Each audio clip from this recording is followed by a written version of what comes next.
than back here, okay? I would like to respond. Only once, only once. Come on now. Let's go, come on. We've just called on Jefferson. I would like to respond to what Mr. Evangelista said, but before I do that, because I don't want them to distract from this question, one of the other things that I wanted to ask was specifically about the traffic routing and whether or not that's even necessary. There is a possibility that was proposed by the Passaic River Coalition that you could run a pipeline up Ramapo River to Oakland, to the railroad tracks, and that you could then load the trucks bypassing all of the residential areas. And so I offer that as a possibility so that we don't have to hold up the traffic in Pompton Lakes at all. There has to be a dewatering facility as well, so there's got to be space for it, but if that's a comment you want to make, by all means, please make it. Yeah, that's one possibility. Okay. And then I just want to respond to you. First off, Al, I've known you 20 years, and I've lived in this town longer than you have. And I've attended yes, I have. Let me make a suggestion. Why don't you folks address us, okay? We're the ones who are going to be making the decisions here. Why don't you address us? I understand, but the comment that I made was, I feel that I was attacked. Come on. Please, folks. Sorry, Jefferson, you're on. Okay, I feel that I was attacked publicly, and I would like to respond. Number one, I've been at every one of these public meetings, with the exception of one or two, since this whole thing started. I've always behaved the way that I'm behaving right now and made professional and calm comments. I've never seen anything like that directed to me directly in a public meeting, and I've known you 20 years. I'm really surprised. The reason that I asked about Wayne is because it's a legal consideration. If they aren't made aware of what's going on, and then the dredging is done, now first off, you're going to be doing a lot of things that are big and noisy and moving elements around. At that point, you'll have their attention. If they aren't aware of it beforehand, they will be then. So let's put this matter to bed. Tomorrow, Wayne is going to get notified, the municipal government. But I just want to say that's why I asked the question. Yep. There's no reason to Fair enough. attack me about it. Fair enough. Well, I'm sorry if you felt public. Let's go. You'll have your chance. Okay. Thank you. To me, another word you used was roadblock. I don't feel that what I'm doing is blocking anything. What I'm doing is I'm trying to assess what the best way to move forward is to get a full cleanup, not a partial cleanup. This is something the residents have been discussing now for many years, and I think that it makes sense for us to have this dialogue on a regular basis, which is why I mentioned the public participation in the CAG.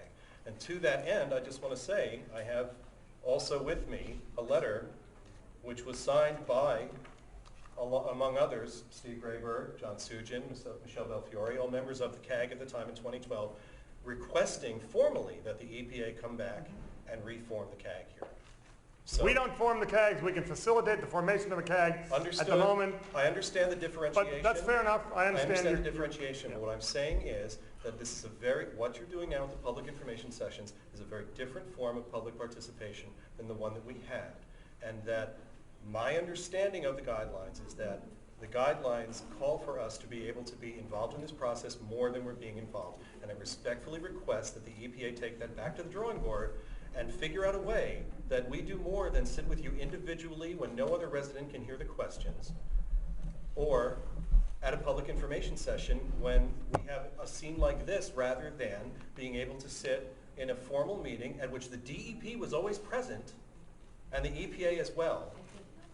That's how it should be. That's how it should be. Stakeholders from everybody, the Lake Restoration Committee, the Borough Council. I've made a note at the request that we would consider somehow facilitating the reorganization of the CAG. I appreciate it. Let's go to Lisa. And then Al, okay? Well, I don't feel the way Jefferson does, because our group actually, if we invite the EPA, if they can make it, they do come, and the residents do come out. I mean, our attendance is anywhere from 30 to 70 people. So we do have a CAG in town, and it's working. And if anybody cares, Lenny Siegel is a vapor expert that is coming from California, specifically here to Pompton Lakes, to come and see us on December 1st at 7 o'clock at the Elks. Everyone has always been invited, and you continue to be invited.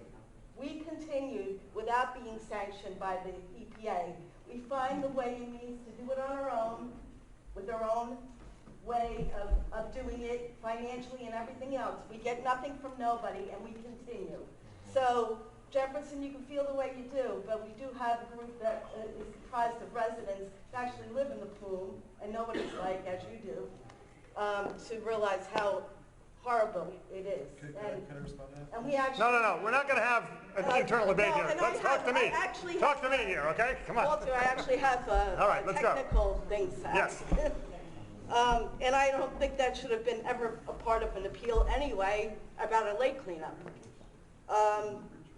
The soil area, the upland soil, Perry, that you spoke about, you said that the mercury levels would be a little more stringent than possibly what's in the lake. My first question is, what is considered, like you talked about 100 milligrams, what is considered contamination when it comes to mercury with the New Jersey state standard in the soil?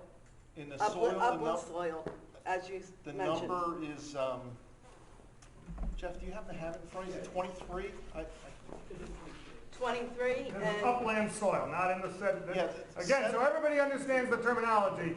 We use the words, in our profession, we use the word sediment to mean the mud in the soil that is underwater, and we use the word soil to mean that which is not, it's dry, so it's on land.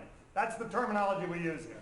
So there are soil cleanup standards that the state of New Jersey has promulgated, and that's the number you just quoted, is that right?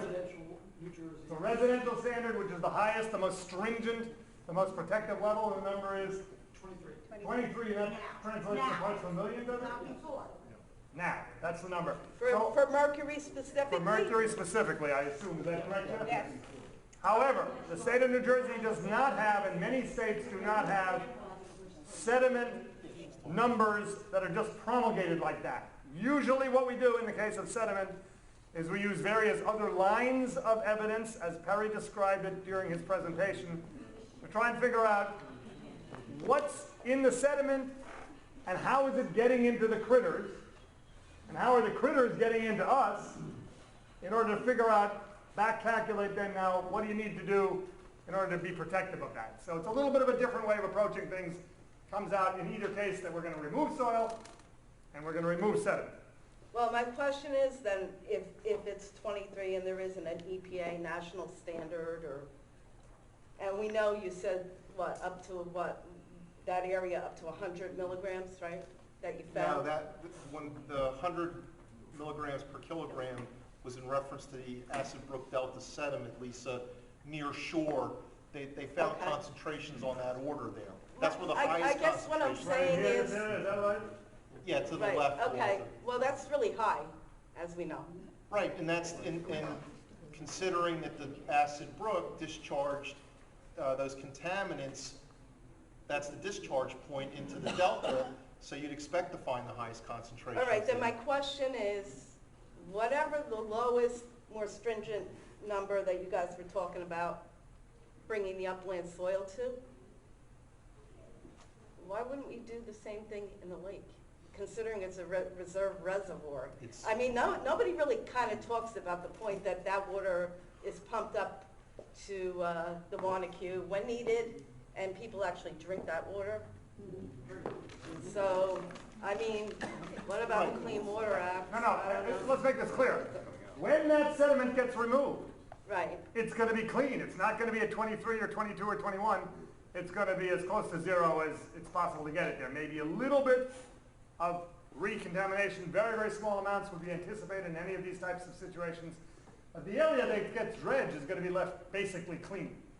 So it's not just that we're cutting it down only to 23 and then stopping. That would be a And misunderstanding. that'll take care of the mercury, the lead, the copper, the selenium, the beryllium, the zinc. All of the metals got there in the same way. They all got there From from DuPont. DuPont coming down through the Okay. Acid Brook. So they all ended up in roughly the So same location. whatever remediation you're doing, will take care of that issue too. That's Okay, my second part to the question, and I'd like to know, since you're stating this does not come from DuPont, the dioxin, that's the scary thing, dioxin. DDX, DDT, DDE, and DDD. I mean, DDX, DDT, that was old pesticide thing, right? Where is this coming from? Where's the dioxin coming from if it's not owned by DuPont? There is That's what I'd almost like no to know. place in the world that doesn't have dioxin in it Now, every time you burn a piece of plastic in a municipal incinerator, or in a backyard burn barrel, or in a house fire that happens, or any other place like that, you burn plastic, you're going to get dioxin. And so there is dioxin. There are PCBs everywhere in the world. There are polar bears that live up in the North Arctic that have PCBs and dioxin in their bloodstream. So it is ubiquitous. The gentleman earlier asked, what about mercury? Would there be mercury in this lake even if DuPont had never had a facility here?